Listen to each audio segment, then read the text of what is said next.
Buenas. Estoy en el tema 4 de psicología social, en las actitudes. El tema 4, las actitudes, ¿vale? Estoy en la definición de las actitudes. Las actitudes determinan el comportamiento social. El término actitud deriva del latín. Actus, actuar. Sufijo tut, confiere cualidad. La evaluación positiva o negativa. ¿Qué hacemos? O sea, ¿nos gusta o nos disgusta? Sobre cualquier aspecto del mundo que nos rodea. Actitud, o sea, evaluación positiva o negativa. Objeto, un objeto que genera atracción o rechazo, valoración subjetiva. Actitud es la cualidad de acción. Los psicólogos sociales, o sea, hoy en día consideramos que la actitud es una construcción psicológica no observable, o sea, es no observable, precede al comportamiento y guía nuestras elecciones. Vale. Con evaluación nos referimos a una experiencia a favor o en contra del objeto de la actitud, o a favor o en contra, gustar o no gustar. Se puede resumir como gustar o no gustar. Expresamos nuestras actitudes cuando decimos me gusta, por ejemplo, me gusta jugar al pádel, o no me gusta la Coca-Cola o no soporto las arañas, ya que estamos expresando la relación positiva o negativa entre el yo. Estamos expresando esa relación entre el yo y un objeto actitudinal. El objeto actitudinal, ¿qué es el objeto actitudinal? Puede ser una persona, un objeto o idea sobre la que se tiene la actitud. Por lo que las actitudes son también una parte importante de nuestro autoconcepto. Stangor. Actitud no directamente observable y guía nuestras elecciones, nuestra toma de decisiones. Entonces, ¿hacia qué objetos tenemos actitudes? Podemos tener actitudes hacia cualquier objeto de conocimiento, objeto físico, personas, acción. Hacia toda acción tiene una actitud. Hacia toda acción, o sea, toda acción tiene una actitud. Un grupo de personas, los adolescentes, un objeto inanimado, el parque de la ciudad, un concepto abstracto, los derechos civiles, una idea que relaciona varios conceptos, los derechos de los adolescentes a beber cerveza en el parque de la ciudad. Definición y características de las actitudes. Las distintas teorías y autores respecto a las actitudes se han puesto de acuerdo en que se tratan de constructos hipotéticos, son inferidas, las actitudes son inferidas y no son directamente observables. Disposición de respuesta, lo que me predispone a actuar de un modo u otro, una tendencia a actuar de cierta forma. No son un comportamiento per se. El término objeto actitudinal, incluir cosas, personas, lugares, ideas, acciones o situaciones, ya sea en singular o en plural. Oscar y Schultz. ¿Qué características tienen las actitudes? La valencia, la ambivalencia, ¿vale? La valencia, las actitudes se refieren, las actitudes se diferencian en la valencia en el sentido positivo o negativo, ¿no? Esta valencia puede ser positiva o negativa de la evaluación. La ambivalencia actitudinal, las actitudes no siempre son positivas o negativas. A veces pueden ser mixtas o ambivalentes. Esta ambivalencia es que pueden ser, no siempre son positivas o negativas, sino que pueden ser mixtas o ambivalentes. O sea, podemos valorar que la legalización del cannabis es a la vez positiva. Por una parte es positiva, podría acabar con el narcotráfico, y negativo, ¿no? A la vez es positiva y negativa, podría aumentar el consumo. En las actitudes sexistas pasa esto, ¿no? Actitudes ambivalentes, los hombres con actitudes sexistas ambivalentes hacia las mujeres evalúan por una parte positivamente y por otra negativamente a las mujeres. positivamente a aquellas mujeres que adoptan los roles tradicionales o muestran comportamientos estereotipados. Cuidar de los hijos y los mayores. Y negativamente a otras mujeres que amenazan sus necesidades y deseos paternalistas al comportarse de forma no estereotipada. O sea, estas mujeres que se desarrollan, ¿no? Que se dedican al desarrollo de su carrera profesional, que se dedican a sí mismas. El mismo objeto, en este caso la mujer, puede generar actitudes positivas o negativas, dependiendo.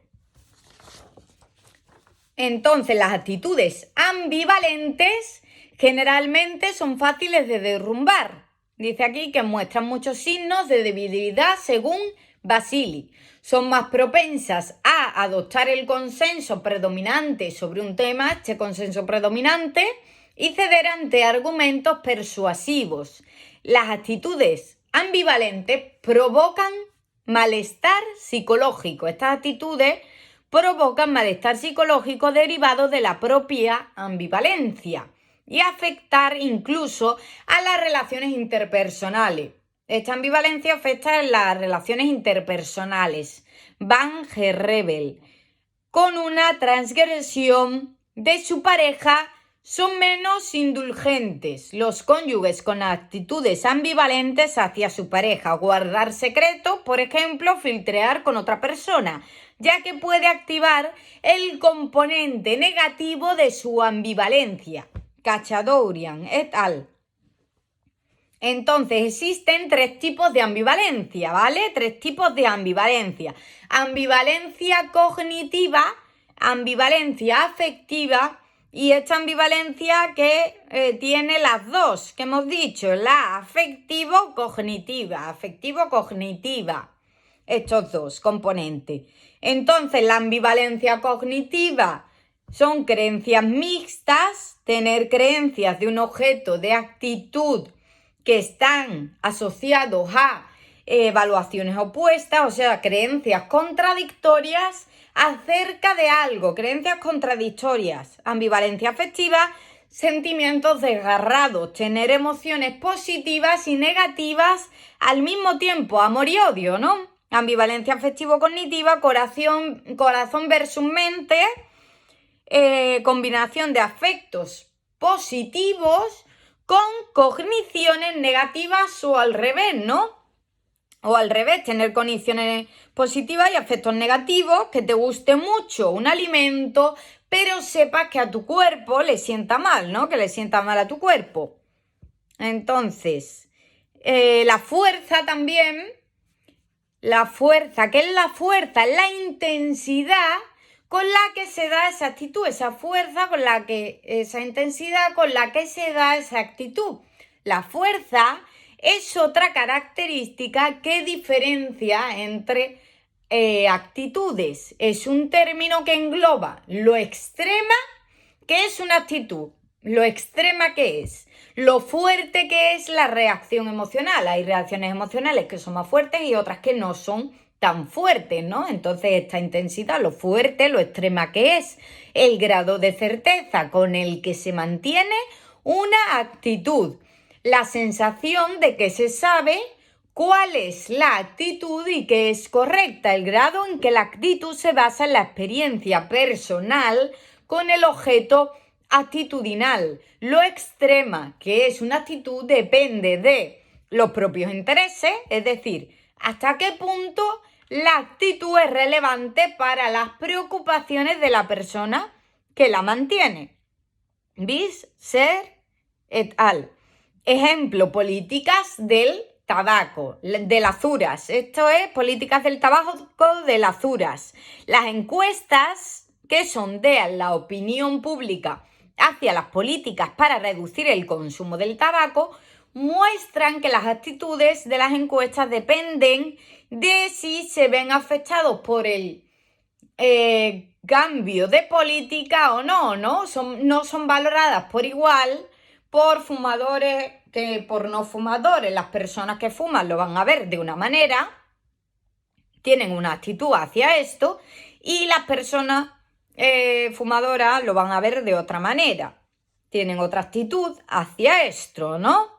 Entonces, las actitudes de los encuestados dependen de si se ven afectados por el cambio de política o no, de la política del tabaco.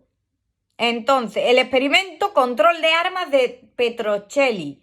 Los participantes tenían que expresar sus actitudes hacia el control de armas, o solo una. Los participantes en la condición de más expresiones expresaban más. En la condición de más expresiones tenían una mayor certeza, estos que lo expresaban más tenían una mayor certeza sobre sus actitudes hacia el control de armas que los de la condición una sola expresión, que estos que solo tenían una sola expresión. Declarar tu actitud hacia algo frecuentemente es más probable que cobres esta certeza, esta veracidad sobre esa actitud. Cuanto más expreses algo, más certeza vas a tener, ¿no? Más veracidad sobre esa actitud, ¿vale? Que los que solo tenían una expresión. Experimento suicidio asistido de Hadot. La fuerza de las actitudes de las personas hacia el suicidio asistido estaba significativamente influido por participar en un grupo activista a favor de este en pacientes terminales. En general, las actitudes que se han formado a través de una experiencia directa, están más relacionados con el comportamiento real, ¿vale?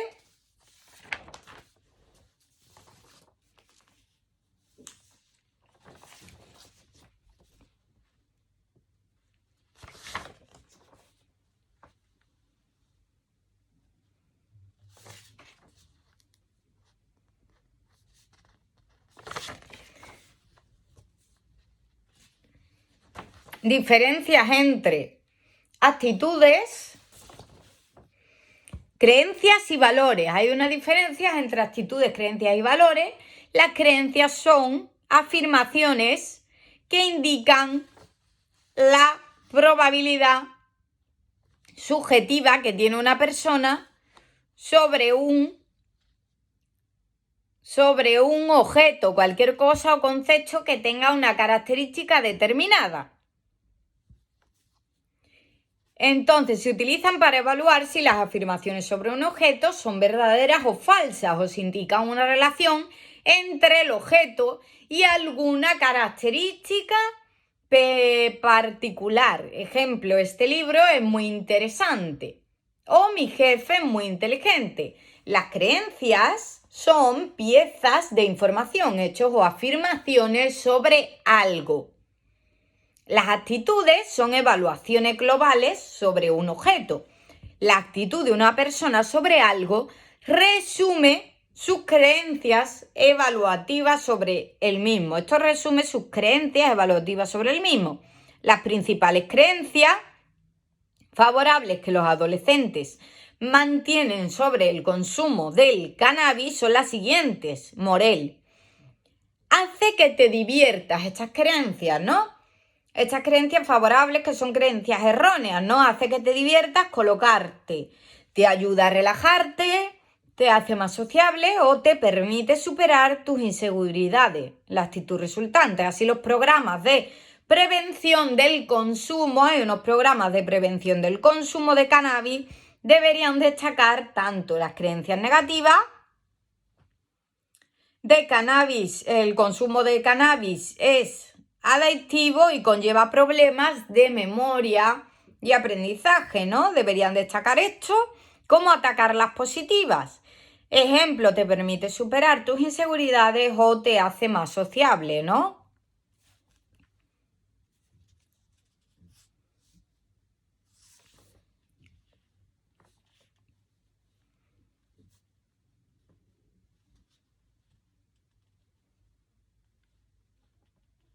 Los valores son metas deseables y transituacionales que varían en importancia y sirven de guía en la vida de las personas. Roqueach.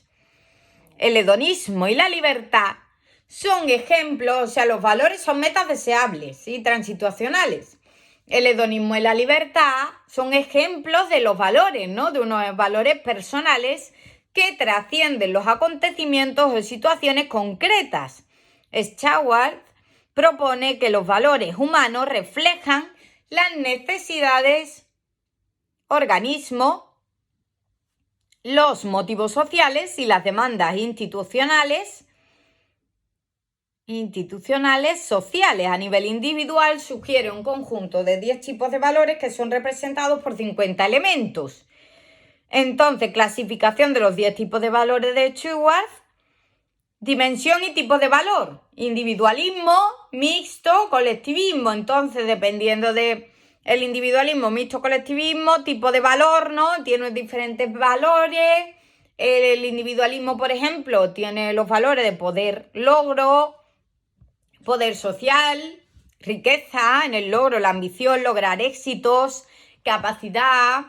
En el mixto, universalismo, justicia social, igualdad, seguridad familiar, seguridad nacional, colectivismo, benevolencia, ayudar, perdonar, lealtad, responsabilidad, tradición, aceptando mi parte en la vida, devoción, humildad, conformidad, obediencia, autodisciplina.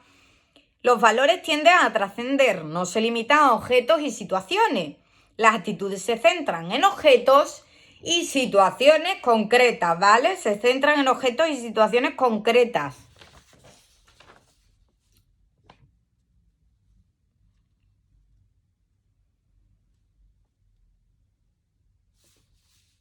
Entonces, las estructuras de las actitudes. Una pregunta esencial a nivel psicológico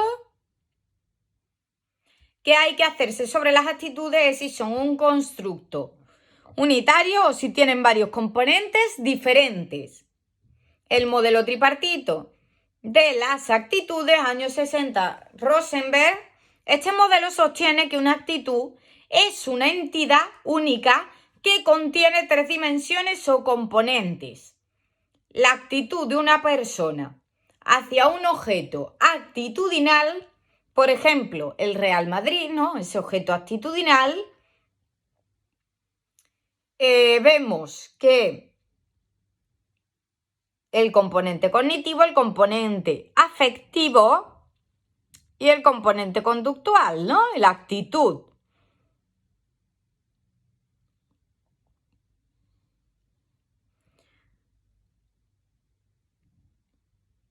Entonces este modelo puede aplicarse para explicar la aparición de estas manifestaciones según el nivel de la actitud latente que manifiesta una persona, Kaiser y Wilson. Por lo que se trata de un modelo de tipo reflexivo, un cambio en la variable latente no observable, o sea, latente quiere decir que es no observable, que no se puede observar, será reflejado en un cambio en todos sus indicadores, en el cognitivo, en el afectivo y en el conductual, ¿vale? Entonces, tiene 3 dimensiones o componentes, ¿vale? Que son los ingredientes, las dimensiones, afectivo, conductual y cognitivo. El afectivo, los sentimientos, son sentimientos, el conductual, las acciones, el cognitivo, las creencias. El afectivo, los sentimientos positivos o negativos hacia un objeto actitudinal, y cuando su cara estalla en expresión de alegría cuando el Real Madrid marca un gol. El conductual describe las acciones y sus respuestas pasadas al objeto actitudinal cuando asiste a partidos del Real Madrid. El cognitivo, las creencias que la persona tiene sobre el objeto actitudinal cuando la persona afirma verbalmente que el Real Madrid es el mejor equipo y que por tanto ganará el campeonato.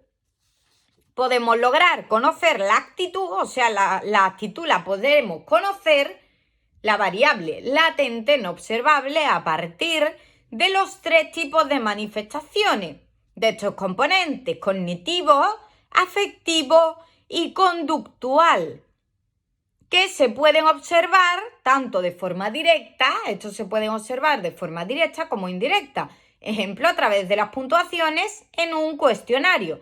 La variable latente es el constructo que no es directamente observable, pero que existe. El constructo existe, pero yo no lo puedo observar, ¿vale? Yo sí puedo medir tus creencias, puedo medir, valorar, observar tus conductas y puedo medir tus afectos hacia algo. Eso sí lo puedo medir, eso lo puedo valorar, pero eso no son las actitudes. Las actitudes, el constructo no observable que genera ese componente cognitivo, afectivo y conductual. Esto es un modelo reflexivo, de tipo reflexivo, cuando yo digo que la actitud se refleja en tus conductas, tus afectos y se genera en tus creencias. Y se refleja en tus creencias. O sea, estoy diciendo que la actitud es la que produce, la actitud es la que produce, la que genera esos componentes, esos ingredientes, ¿vale? El cognitivo, afectivo y conductual. Muy bien, esos tres.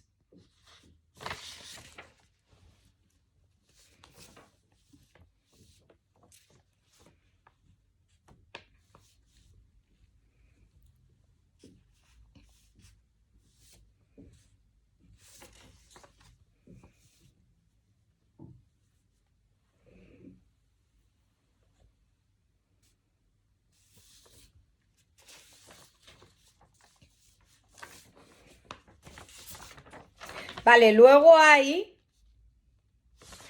dudas y críticas al modelo y vemos que hay dudas y críticas a este modelo. Definir las actitudes como si tuvieran componentes afectivos, cognitivos y conductuales plantea la cuestión de la coherencia entre esos factores, ya que esta definición requiere un grado relativamente alto, pero no perfecto, de consistencia. Tendría que tener esta consistencia Oskan y Schultz. Si hay poca o ninguna consistencia entre ellos, no hay motivos para considerar los tres factores como aspectos del mismo concepto de la actitud. En su lugar deberían verse como factores independientes, deberían ser independientes. Si están perfectamente correlacionados, no pueden ser componentes separados y serían simplemente nombres diferentes, pero designar lo mismo. Segundo, toda actitud debe tener tres componentes que postula el modelo tripartito. Algunas actitudes no tienen estos tres aspectos distinguibles, ¿no? Algunas actitudes no tienen estos tres. Reacciones emocionales hacia un objeto, por ejemplo, las arañas, pueden no tener ninguna base de conocimiento cognitivo. Actitudes hacia una cuestión científica, como la física cuántica, pueden ser totalmente cognitivas, pueden ser solo cognitivas, pueden tener un solo aspecto, ¿no? Vale, existen diferencias individuales en la estructura de las actitudes. Algunas personas pueden dar más peso a una que otra, ¿no? A los elementos cognitivos, por ejemplo. Algunas personas pueden dar más peso a los elementos cognitivos, mientras que otras pueden darle más peso a los elementos afectivos. Depende. Y tercero, lo que se pretende estudiar en la psicología social es cómo la conducta está relacionada con la forma en que piensan, sienten sobre los objetos actitudinales, por lo que hoy en día se rechaza definir la conducta como una parte inherente a la actitud. La mayoría de las definiciones modernas de actitud implican una disposición evaluativa global basada en información cognitiva, afectiva y conductual que al mismo tiempo puede influenciar a las cogniciones, las respuestas afectivas, ¿vale? Que al mismo tiempo puede influenciar a las cogniciones, las respuestas afectivas, la intención conductual y la conducta en sí misma, Zana y Rempel. Y entonces ahora hoy en día ya vemos el punto de vista del proceso latente. O sea, en la actualidad tengo actitud tengo la actitud a partir de unas creencias, he tenido una experiencia comportamental con ese objeto.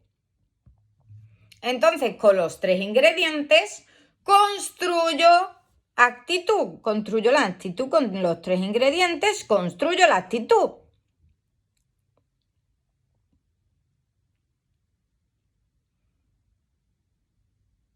Vale.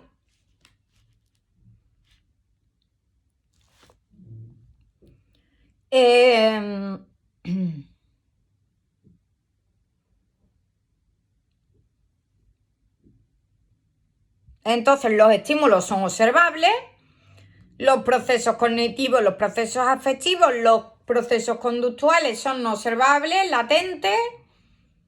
Los observables son las respuestas las podemos observar, esas respuestas cognitivas, afectivas y conductuales. Los estímulos pueden despertar los procesos.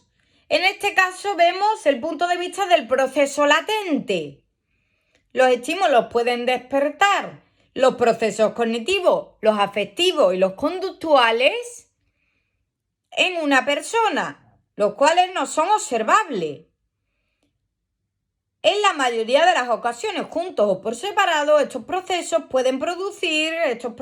producen una actitud, un constructo psicológico no observable o latente hacia los objetos involucrados en la situación del estímulo. Asimismo, la presencia de una actitud dará lugar a las respuestas observables, las cognitivas, afectivas y o conductuales sobre el objeto de la actitud, Schultz. Entonces, la actitud es el producto de la información recibida en mis creencias, los afectos y la conducta que yo tenga con ese objeto. Eso genera mi actitud. En este caso es al contrario. Ante un estímulo que es observable, yo inmediatamente activo los procesos cognitivos, afectivos y conductuales, con los cuales construyo mi actitud, y es esta actitud la que genera la respuesta, estas respuestas cognitivas, afectivas y conductuales, estas respuestas.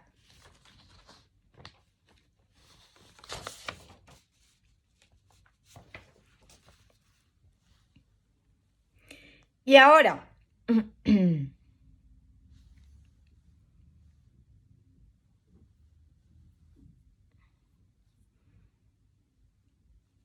entonces, desde el punto de vista contemporáneo, una actitud es una entidad distinguible en sus manifestaciones cognitivas, afectivas y conductuales.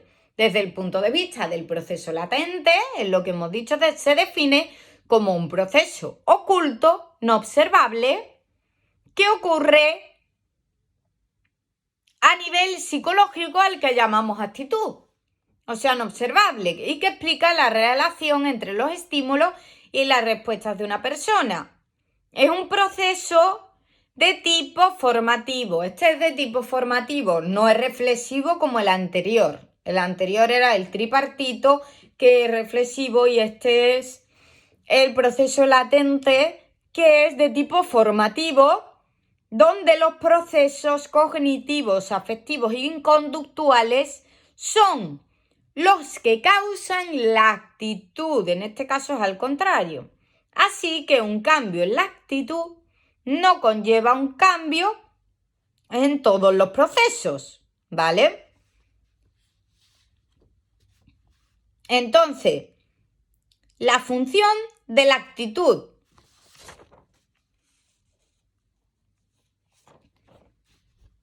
Las actitudes son muy útiles a la hora de elegir, ya que poseen una actitud, aumenta la facilidad. Poseer una actitud aumenta la facilidad, la rapidez y la calidad de la toma de decisiones. Facio. en general, las funciones de las actitudes se puede sintetizar en 5, ¿vale? Vemos la función de la actitud. Hay 5 funciones de las actitudes: la de conocimiento, instrumental, utilitaria, defensa del ego, expresión de los valores y ajuste social. Conocimiento, instrumental, defensa del ego, expresión de los valores y ajuste social. Función de conocimiento. A lo largo del día nos vemos bombardeados de estímulos y de tener que tomar decisiones en cuanto a esos estímulos. Si nos acercamos o los evitamos, ¿no? Entonces, alimentos, ropa, otras personas o cientos de acontecimientos y situaciones. Si algo me interesa, si ya tengo una actitud positiva, intentaré profundizar en ello. Y si tengo, al contrario, una actitud negativa, intentaré alejarme, ¿no?, de ello. Por ello, la actitud permite categorizar las cosas en buenas o malas, ¿no? Esa etiqueta buena o mala. De esta forma, el bien y el mal se encuentran entre las categorías más básicas del pensamiento. Etiquetamos las cosas en buenas o malas.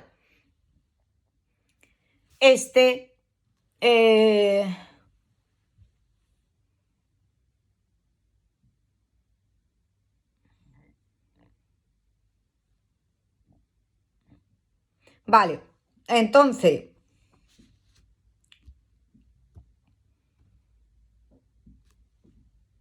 función del conocimiento. Vale, muy bien. Lo malo es más fuerte que lo bueno, ¿no? Sabemos que lo malo de siempre es más fuerte que lo bueno. Lo malo nos afecta más que lo bueno, ¿no? Las malas emociones y los malos comentarios tienen más impacto que los buenos. Siempre pasa esto, y la mala información se procesa más a fondo que la buena. Me predispone más el malo que el bueno. Me predispone ya, eso del malo me predispone a cómo voy a interactuar con él. Eso me predispone. Te prepara, o sea, eso te prepara para lo malo. Ya vas preparado, ¿no? Esto tiene un sentido evolutivo, ya que se está más atento a las señales peligrosas para evitar el daño. Esto tiene un sentido evolutivo. Se está atento a las señales peligrosas para evitar el daño que a la búsqueda de placer. Se está más atento a eso que a la búsqueda de placer. Podemos comer mañana si no lo conseguimos hoy, pero si no tenemos cuidado, igual no hay un mañana.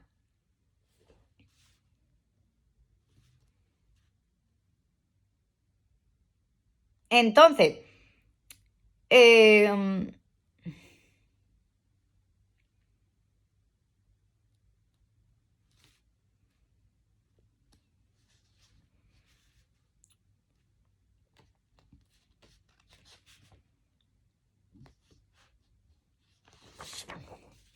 la función de conocimiento, la función instrumental, la función utilitaria instrumental, ¿vale?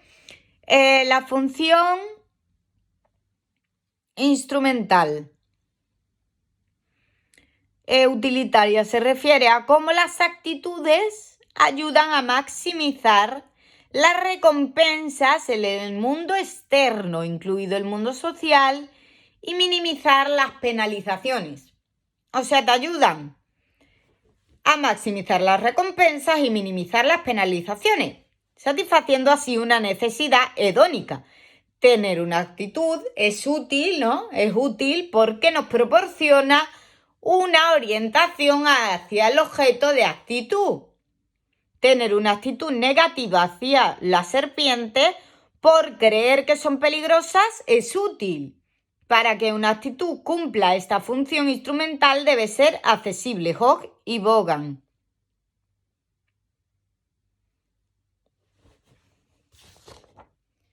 La defensiva del ego. La función defensiva del ego, toda actitud positiva o negativa, lo que pretende es acercarnos a aquello que mantiene nuestra autoestima, ¿vale? Acercarnos a aquello que mantiene nuestra autoestima y, por el contrario, alejarnos de aquello que amenaza nuestra autoestima. Eso es la defensiva del ego. Si mantiene nuestra autoestima, genera una actitud positiva, y si no, genera una actitud negativa.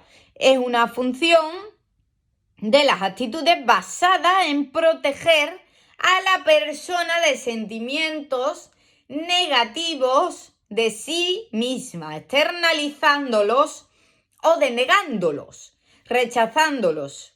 O sea, lo que pretende es eso, acercarnos a aquello que mantiene nuestra estima y alejarnos de lo que no, de lo que la amenaza. No queremos reconocer que estamos perjudicando el futuro de nuestros hijos por no cuidar el medio ambiente y generar un impacto negativo en la ecología del planeta, y por ello mantenemos una actitud hostil hacia ecologistas que insisten en dar importancia a esta cuestión. Esta hostilidad, ¿vale? Esta hostilidad nos protege de afrontar la amenaza que suponen nuestras propias actitudes y comportamientos. Esto nos protege. Pero por otro lado, las actitudes prejuiciosas contra otro grupo étnico se utilizan a menudo para reforzar la autoestima como muleta de quien manifiesta estas actitudes. Esto se conoce como chivo expiatorio. O sea, al otro de otra raza lo vemos como una amenaza, ¿vale?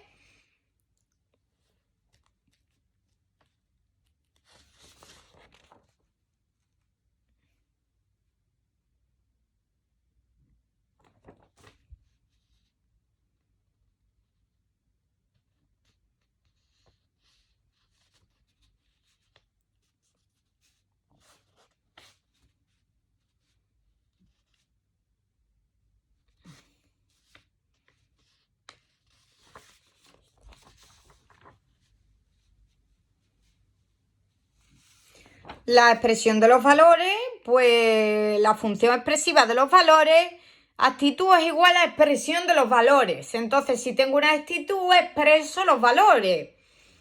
Expreso valores. Las actitudes permiten expresar los valores más profundos. Si la igualdad es un valor importante para una persona, no es muy probable que esté motivada para no albergar sentimientos y pensamientos negativos sobre grupos sociales desfavorecidos. Cuanto más se aproxime esa actitud a ese valor, más difícil es que cambie, ¿no? Cuanto más se aproxime esa actitud a ese valor, más difícil es que cambie.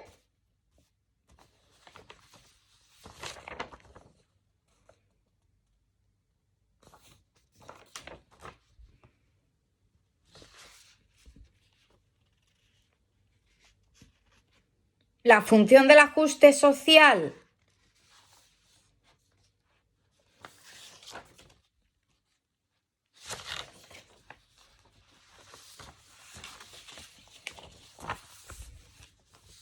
La función del ajuste social, vamos a ver. Las actitudes generan ajuste social. ¿Esto qué quiere decir? Las actitudes son cambiantes. Puedo cambiar mis actitudes para pertenecer a un grupo, bueno, pero no solo a un grupo, sino también para pertenecer a una persona, ¿no? Para formar ese vínculo con una persona, ¿no? Las actitudes son cambiantes, las actitudes generan ajuste social, por eso se llama así esta función. Entonces,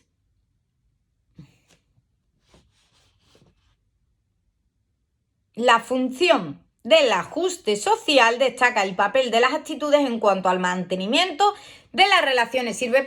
Esta función sirve para mantener las relaciones con otras personas, mantenimiento de las relaciones con otras personas. Estar de acuerdo con personas relevantes puede aumentar nuestra aceptación social. Esta función afecta también a la ropa que llevamos, las bebidas que tomamos y a la música que escuchamos, ¿vale? Esto nos afecta también a la ropa, a las bebidas que tomamos y a la música que escuchamos. Si todos nuestros amigos, por ejemplo, apoyan a un partido político, nos sentiremos fuera de lugar y podemos sufrir rechazo social si expresamos nuestro apoyo a un partido de la oposición.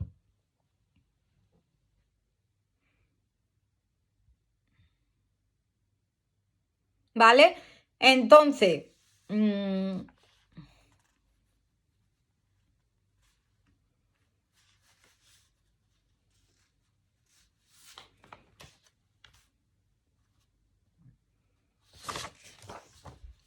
la formación de las actitudes. Bueno, las funciones, ¿para qué sirven? Las funciones, predecir nuestro comportamiento y el ajeno, ¿no? Las conclusiones, predecir nuestro comportamiento y el ajeno. Las funciones pueden predecir comportamientos relevantes más allá de la predicción que ofrece el simple conocimiento de la actitud en sí. La formación de las actitudes, ¿cómo se forman las actitudes? La mayoría de los psicólogos sociales sostienen que las actitudes se aprenden de los demás, ¿vale? Otras sostienen que las actitudes se producen por mera exposición y otros por un componente genético. La mera exposición, ¿qué es? Contra más familiar, te es algo más agradable, contra más familiar te es algo más agradable, te es el efecto de la mera presencia, de la mera exposición, te hace que cada vez le vayas cogiendo más cariño, ¿no? Cada vez le vayas cogiendo más cariño y mayor familiaridad. Entonces, el hecho de estar expuestos a algo con bastante frecuencia puede hacer que nos forme actitudes positivas hacia ello. Conforme estamos expuestos a algo con bastante frecuencia, formamos estas actitudes positivas hacia ello, que sea más probable que nos guste. Por tanto, esto se denomina el efecto de la mera exposición. Efecto de la mera exposición. En otras palabras, es una tendencia general a que los estímulos familiares nos gusten más que los no familiares. Pero hay unas excepciones del efecto de la mera exposición. Si algo no nos gusta desde el principio, o sea, de primeras, exponerse a ello no hará que nos guste más, sino que nos gustará menos, ¿vale? O sea, exponerse a ello no hará que nos guste más, sino que nos gustará menos. Una canción, una cara enfadada, estímulos amenazantes. El efecto de la mera exposición no es lineal. La mera exposición fomenta inicialmente las actitudes positivas, o sea, inicialmente lo fomenta. Pero con el tiempo, si hay muchas exposiciones, dejan de tener este efecto e incluso pueden empezar a invertirlo, relación curvilínea o U invertida. Una U invertida sería así, ¿no? Os lo imagináis, ¿no? Pues entonces, una U invertida es que inicialmente las actitudes positivas, inicialmente, ¿no? Pero con el tiempo, si hay muchas exposiciones, dejan de tener ese efecto. Incluso pueden empezar a invertirlo, ¿no? La U sería para abajo. Pueden empezar a invertirlo, relación curvilínea o invertida. Vale, muy bien. Llega un momento donde pierde ese efecto. Vale, luego tendríamos los procesos de aprendizaje. La mayoría de las actitudes son aprendidas. El condicionamiento clásico de Pavlov, un estímulo que al comienzo es neutro, llamado estímulo condicionado. Se empareja repetidamente con otro estímulo, o sea, el condicionado se empareja repetidamente con otro estímulo que sería el incondicionado y que ya evoca una reacción positiva o negativa. Es decir, la respuesta incondicionada es rey. Los perros salivaban cuando tenemos estímulo incondicionado. Al asociarse a un estímulo condicionado que en principio no tenía ningún tipo de valencia ni positiva ni negativa, termina adquiriendo el valor que tenía el estímulo condicionado. Entonces, si el perro asocia la comida a la campana, llegará un momento en el que el mero hecho de que se produzca el sonido de la campana terminará produciendo la respuesta condicionada. Al final, el sonido de la campana terminará produciendo la respuesta condicionada, que sigue siendo salivación. O sea, asocia la comida a la campana, ¿no? La comida genera salivación, que es la respuesta incondicionada. Entonces, el sonido de la campana terminará produciendo la respuesta condicionada, que sigue siendo salivación. Lo mismo cuando yo tengo una actitud positiva hacia algo, todo lo que sea asociado a ese algo cobrará también valencia positiva. Y al contrario, si yo tengo una actitud negativa hacia algo, todo lo que asocie a ese algo, ¿no? Todo lo que asocie hacia algo, toda la que asocie directamente a él, adquirirá valencia negativa. Vemos aquí antes del condicionamiento, el condicionamiento clásico de Pavlov, antes del condicionamiento, durante el condicionamiento, después del condicionamiento. Antes del condicionamiento, la comida, el estímulo incondicionado, produce la salivación, la respuesta incondicionada, la campana sin respuesta. Durante el condicionamiento, comida más campana, salivación. Después del condicionamiento, campana, estímulo condicionado, salivación, respuesta condicionada, ¿no? Vale. Entonces, habían llegado a asociar al técnico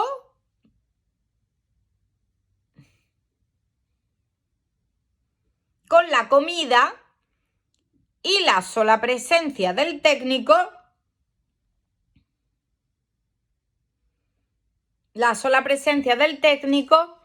era suficiente para provocar la respuesta natural, RI.